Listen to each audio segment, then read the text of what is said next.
That is not what it is. Now, this is the first time Hillary Clinton actually has verbally responded about her email probe. You saw it right there. It's obviously starting to get under her skin because it's being now a criminal investigation. The comment coming shortly after her town hall on college affordability. Speaking of which, what's her solution? You might have guessed it. Tax the rich even more. Now, this time she wants to eliminate student debt towards public universities. The plan overall between hers and President Obama's will be $550 billion over 10 years. The details, well, they're still somewhat undecided. Imagine someone goes out there and they work really hard, they work through the system, they get to a point where they're considered rich. It's not enough that they have to put their kids through college, but now Hillary Clinton is saying you are such a burden on this country, we want you to pay for someone else's $100,000 degree in basket weaving.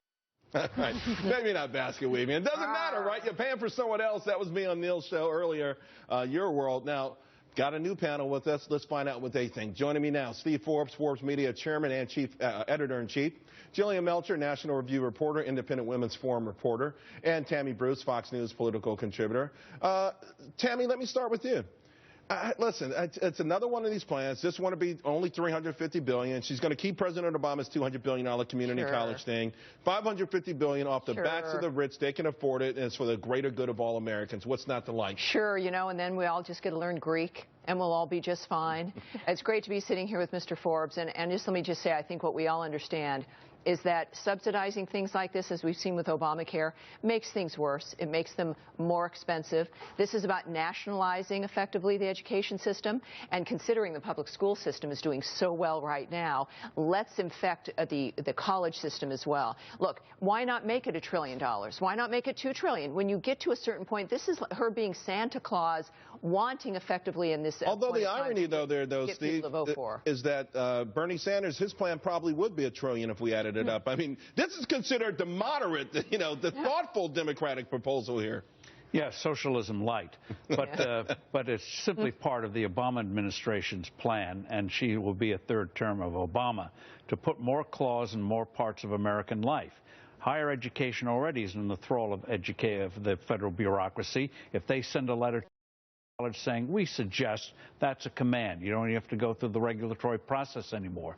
This will make higher education more of a subsidiary of the federal government, and you know what that means in terms of curriculum and what our students are going to get in the classroom. And Jillian, you know, the New York Fed, you know, we knew common sense, but they did one of these reports on it. They said there's absolutely no doubt. The massive government aid is one of the primary reasons we've had a massive increase in tuition. Hillary Clinton talks nothing about tuition, which is going to go up because there's just going to be more government aid. That means fewer poor people really honestly will get an education or a chance at an education. Yeah, this is throwing money into a system and expecting it to fix everything. But I think, you know, that increase in college prices is not the only perverse incentive built into this. You've got debt forgiveness after 20 years that rewards people who haven't done a good job of paying it off.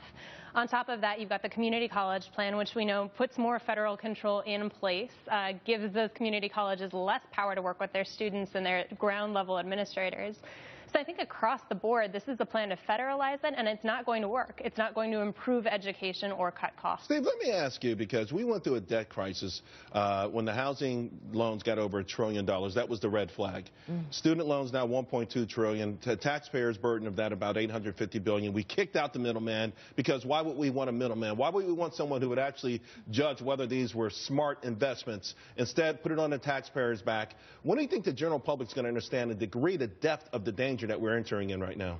Well, it's a Soviet-style way of doing things. Take away profits, and voila, we have more money for everybody. They forget you have to grow an economy. And also in this plan, they ignore for-profit institutions, which can play a very good role. Instead of trying to put them all out of business, they've cleaned up their act, most of them. They can play a good role, too. And their performance in terms of what they do with students is every bit as good or better from kids of similar background, adults of similar background. So it was a real plan for education. Yeah. It was a real plan for education. You know, it'd be a little more comprehensive. But he just said a four-letter word, for profit. I mean, yeah. Look, not everybody is meant to go to college. Not everybody is inclined to want to do that. We talk about vocation and all of that.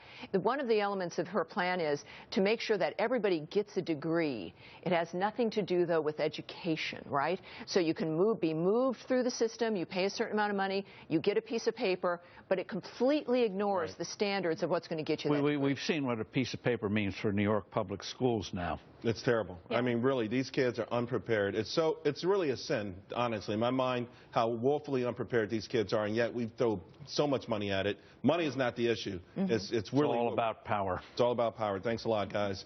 Hey, coming up, we've got an Ask Payne speed round for you. Tons of amazing questions. A lot of you guys are eager to get back in there. We got some ideas on what you should probably do. By the way, tweet me. Want to hear more comments? CV Payne. We'll be right back.